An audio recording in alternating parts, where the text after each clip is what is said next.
Hello friends, welcome back in my YouTube channel let's clear your basics. तो ये time and work का part 4 है और इसमें हम concept of alternate days and concept of work and wages को देखने वाले हैं। तो चलिए वीडियो को स्टार्ट करते हैं। उन कंसेप्ट को हम प्रॉब्लम्स के थ्रू देखेंगे। ओके, प्रॉब्लम्स और अल्टरनेट डेज वर्क। यहाँ पर इंपॉर्टेंट की क्या है कि if you have to complete work in least days then we have to start with most efficient person. किसी काम को अगर हमें कम से कम डेज में कम से कम टाइम में कंप्लीट करना है तो जो मोस्ट इफिशिएंट पर्सन होगा उस पर्सन से हमें उस काम को स्टार्ट करना होगा। कि इसी को हम प्रॉब्लम्स के थ्रू देखेंगे। क्वेश्चन 1 यहाँ पर, if A and B can complete work in 20 days and 30 days respectively. If they work on alternate days, find the number of days in which the work will be completed. Okay, A किसी काम को 20 days में complete करता है और B उसी काम को 30 डेज़ में कंप्लीट करता है। अगर उन्होंने अल्टरनेट डेज के बेसिस पर काम किया तो कितने मिनिमम डेज लगेंगे उस काम को कंप्लीट करने के लिए, वो हमें यहाँ पर फाइंड आउट करना है। तो चलिए इसको हम टेबल मेथड से फाइंड आउट करते हैं। जो हमारी टेबल मेथड है उससे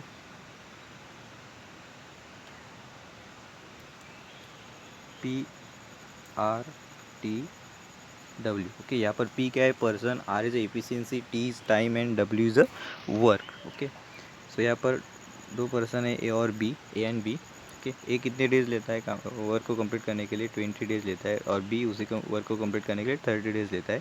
सो टोटल वर्क कितना होगा यहाँ पर, इन 20 एंड 30 का LCM, सो 60।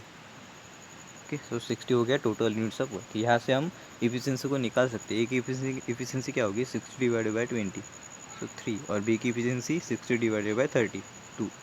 यहाँ आप देख सकते हो कि ए की इफिशिएंसी बी से ज़्यादा है। ओके, सो ए क्या हो गया, मोस्ट इफिशिएंट पर्सन। सो हम ए से स्टार्ट करेंगे। अगर वो अल्टरनेट डेज के बेस पर काम कर रहे तो। ओके, सो हम ए, पहले दिन ए काम करेगा, उसकी इफिशिएंसी क्या है 3, सो वो पहले दिन 3 यूनिट्स ऑफ वर्क कंप्लीट करेगा।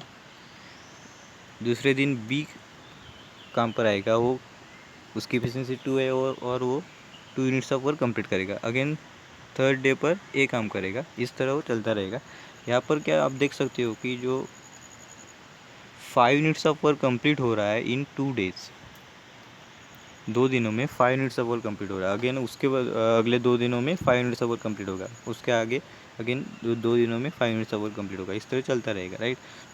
सो यहाँ पर टोटल यूनिट वर्क कितना है, 60 यूनिट ऑफ वर्क है। ओके, सो हम क्या करेंगे, 60 को इस 5 से डिवाइड करेंगे, सो हमें मिलेगा आंसर 12। ओके, एंड इस 12 को हम दुगना करेंगे क्योंकि यहाँ पर 5 units of work for 2 days है, राइट। सो हम इसको ट्वाइस करेंगे, सो 12 का ट्वाइस 24, सो 24 हो गया हमारा आंसर। सो 24 डेज लगेंगे, 24 डेज लगेंगे उस काम को अल्टरनेट डेज के बेस पर कंप्लीट करने के लिए। मिनिमम डेज लगेंगे 24। Okay, now next question.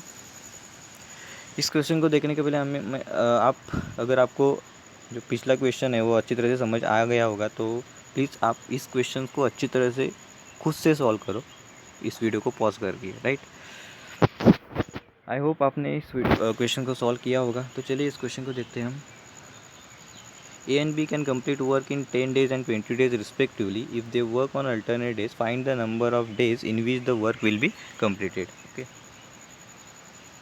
Table method का यूज़ करेंगे हम यहाँ पर। PRTW, PRTW, so A and B। Okay, A कितने डेज लेता है, 10 डेज यहाँ पर, और B 20 days. Okay, total work कितना होगा इसका, इनका LCM, सो LCM क्या है 20। ओके, यहाँ से हम A और B की इफिशिएंसी निकाल सकते हो, क्या है 2 और इसकी 1, right. 20 divided by 10, 2, 20 divided by 21। अगर वो अल्टरनेट डेज के बेस पर काम कर रहे हैं तो फर्स्ट डे में पर कौन काम करेगा, फर्स्ट डे पर ए काम करेगा क्योंकि ए की इफिशिएंसी ज़्यादा है। सो हम ए से स्टार्ट करेंगे उस वर्क को। सो ए की इफिशिएंसी क्या है 2, सो वो पहले दिन 2 यूनिट्स ऑफ वर्क कंप्लीट करेगा। उसके अगले वाले दिन मीन्स दूसरे दिन बी काम करेगा, उसकी इफिशिएंसी 1 है, सो वो 1 यूनिट ऑफ वर्क कंप्लीट करेगा। ओके, अगेन थर्ड डे पर ए काम करेगा। यहाँ पर आप देख सकते हो कि 3 यूनिट्स ऑफ वर्क कंप्लीट हो रहा है इन 2 डेज। 2 डेज में 3 यूनिट्स ऑफ वर्क कंप्लीट हो रहा है। ओके, तो यहाँ पर टोटल वर्क कितना है, 20 है। ओके, टोटल वर्क 20 है। ओके, यहाँ पर अगर 2 दिन में 3 यूनिट्स ऑफ वर्क कंप्लीट होगा, उसके अगले 2 दिनों में 6 again 3 units of work complete होगा, right. So means total work 20 है, 20 को हम 3 से डिवाइड करेंगे तो हमें आंसर मिलेगा यहाँ पर 6 पॉइंट समथिंग। ओके, सो यहाँ से हम कह सकते हैं कि जो 20 डिवाइड बाई 3 6 पॉइंट समथिंग आएगा, राइट। सो जो 6 into 3 means 80 units of work complete हो गया कितने दिनों में? 6 इंटू 2 मीन्स 12। वाई? बिकॉज जो 3 यूनिट्स ऑफ वर्क है वो कितने दिनों में कंप्लीट हो रहा है? 2 दिनों में कंप्लीट हो रहा है। सो हम क्या करेंगे, 6 को ट्वाइस करेंगे 12। सो 12 डेज में कितना वर्क कंप्लीट हो गया? 18 units of work. Okay, remaining कितना है? 20 में से रिमेनिंग कितना है? 2। ओके, सो वो कौन कौन करेगा? ए करेगा, बिकॉज अगेन ए स्टार्ट करेगा वर्क को, right. So on 13 day A complete, A की इफिशिएंसी क्या है? 2 units of work per day. So A जो रिमेनिंग 2 है वो ए कंप्लीट कर देगा 13 डेज़ पर। ओके, सो 13 डेज लगेंगे टोटल उस वर्क को कंप्लीट करने के लिए, राइट। तो चलिए नेक्स्ट कंसेप्ट को देखते हैं यहाँ पर, work and wage. Okay, if people work for equal amount of time then we divide the wage in the ratio of their efficiency. जो भी वेज होगा उस इफिशिएंसी के बेस पर होगा, रेशो में होगा, अगर टाइम यहाँ पर कांस्टेंट है। अगर टाइम कांस्टेंट होगा है तो जो वर्क होगा वो वर्क प्रोपोर्शनल होगा इफिशिएंसी के। ओके, इफिशिएंसी के प्रोपोर्शनल होगा, और इफिशिएंसी जो है किसके प्रोपोर्शनल होगी? वेज के प्रोपोर्शनल होगी। और हम कह सकते हैं कि वेज इफिशिएंसी के प्रोपोर्शनल में होगा। वेज का मतलब क्या है कि अगर कोई काम करते हैं, जो उस काम के बदले में जो अमाउंट मिलता है उसको कहते हैं वेज। ओके, मराठी में उसको मजूरी कहते हैं। ओके, चलिए क्वेश्चन को देखते हैं। A can do a piece of work in 10 days and B can do same work in 20 days and A do it in 30 days. They completed the work together a day, got rupees 330 for job. What is the B's share? Okay, इसको हम directly table के through देखते हैं। Okay, PRT and W, PRTW, यहाँ पर A है, B person और C person. Okay, एक उस काम को करने के लिए 10 डेज लेता है, बी कितने डेज लेता है? यहाँ पर 20 डेज लेता है, और सी 30 डेज लेता है। ओके, टोटल वर्क कितना होगा? इन तीनों का एलसीएम क्या है? एलसीएम कितना होगा? 60 will be the total unit of work. Okay, so 60 unit of work will be the total work. यहाँ से हम ए बी और सी की इफिशिएंसी निकालेंगे।